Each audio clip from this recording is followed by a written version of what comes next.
যে পরিবেশে আজকে আমরা এই ইফতারের আয়োজন করছি, এটা কিন্তু বিগত 17 বছর সম্ভব ছিল না। কেন?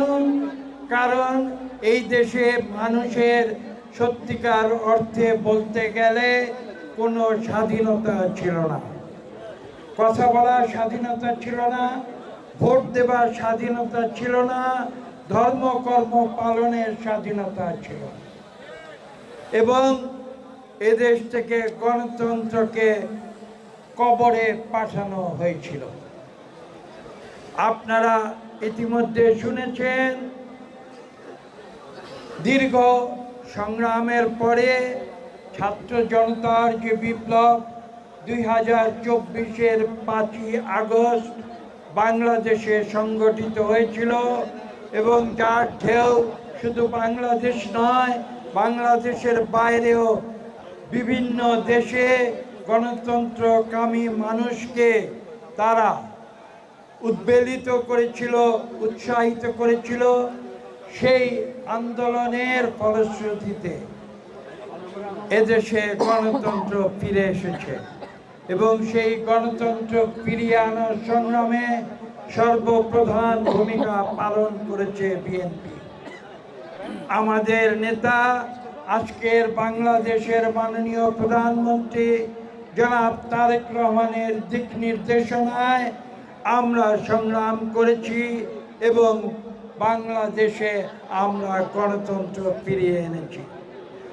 আমরা এই বিশ্বাস করি যে আগামীতে জনাব তারেক রহমানের নেতৃত্বে বাংলাদেশের মানুষ এদেশের মানুষের সকল গণতান্ত্রিক অধিকার ফিরিয়ে দেবে।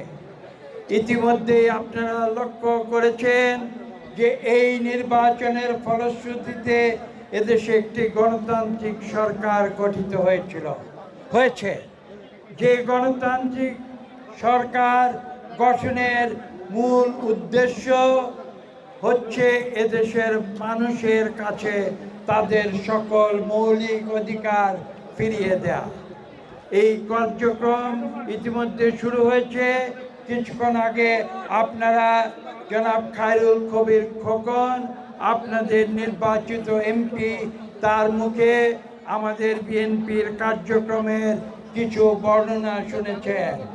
আপনাদের উদ্দেশ্যে বলতে চাই যে ইনশাআল্লাহ আগামী 5 বছর বিএনপি এই সরকারের দায়িত্ব যখন নিয়েছে, তখন তারা বাংলাদেশের সকল মানুষের যে প্রয়োজন, অর্থনৈতিক প্রয়োজন থেকে শুরু করে সামাজিক সুশৃঙ্খলা থেকে শুরু করে এদেশের রাজনৈতিক অধিকার থেকে শুরু করে এদেশের মানুষের মৌলিক অধিকার থেকে শুরু করে তাদের সকল অধিকার পুনঃপ্রতিষ্ঠা করবে।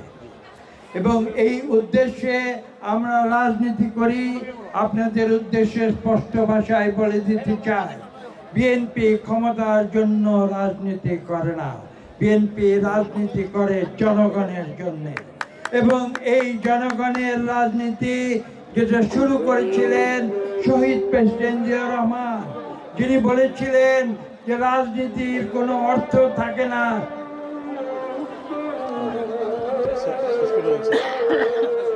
আজান হয়ে গিয়েছে, বক্তব্য দীর্ঘ করব না। আমি সকলকে ধন্যবাদ দিচ্ছি। ইনশাআল্লাহ অতি শীঘ্র আবার আপনাদের নরসিংদীর বুকে দেখা হবে, যে নরসিংদী জেলার সৃষ্টি করেছিলেন শহীদ প্রেসিডেন্ট জিয়া রহমানের খাদ্যমন্ত্রী মরহুম আব্দুল মোমেন খান।